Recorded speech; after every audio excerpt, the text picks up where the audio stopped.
Good morning. Welcome in here to Live Now from Fox. I'm your host, Christy Matino. It is Saturday, February 7th. Thank you so much for joining us. We do start off with some breaking news as it relates to the Russia-Ukraine war.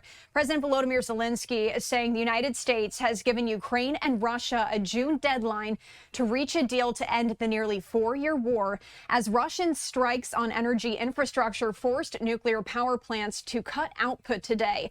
If that June deadline is not met, the Trump administration will likely put pressure on both sides to meet it.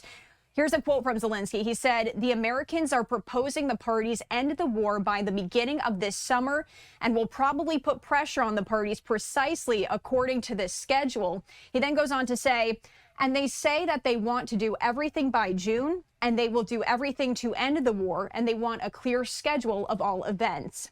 He said the U.S. proposed holding the next round of trilateral talks next week in their country for the first time, likely in Miami. Zelenskyy said, "We confirmed our participation." Russian strikes on Ukrainian energy infrastructure continued with over 400 drones and about 40 missiles launched overnight on Saturday.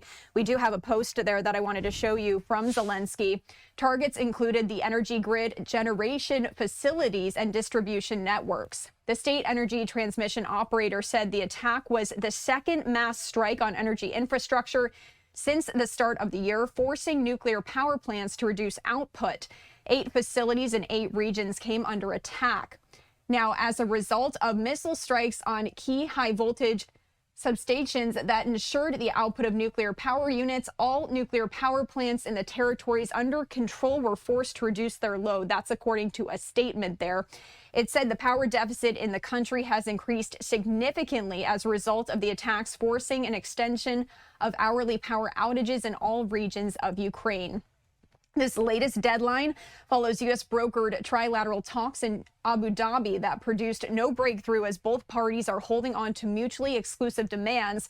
Russia is pressing Ukraine to withdraw from the Donbas, where fighting remains intense, a condition that Kyiv says it will never accept. So once again, we are following this breaking news here as Zelenskyy now saying the U.S. gave Ukraine and Russia this June deadline to end the war.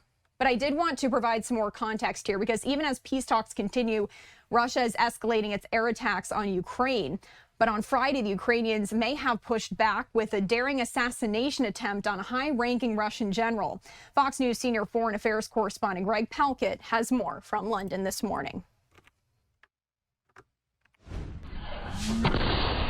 Following 2 days of long-awaited peace talks between the U.S., Ukraine, and Russia, Russia's deputy military intelligence chief faced an attempted assassination in Moscow, an act sowing further division between the two countries. This terrorist attack once again confirmed the Zelenskyy regime's focus on constant provocations aimed at disrupting the negotiation process. It comes as civilians are suffering across Ukraine, as attacks on the country's energy sector has left many without heat and electricity. And it's not just power plants. Some of those strikes hit a dog shelter, killing 13 dogs and leaving more injured. We do not have electricity. There is very little heat. At night, I sleep under a thick blanket, a wool blanket, and another blanket. It is cold.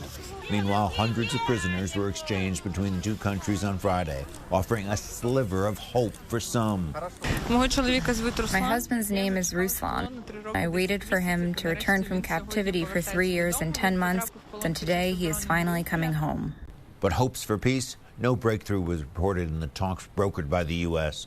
Experts say territorial disagreements and security guarantees were top of mind for negotiators. We've had prisoner exchange many times in the past, and they have not led to a peace agreement.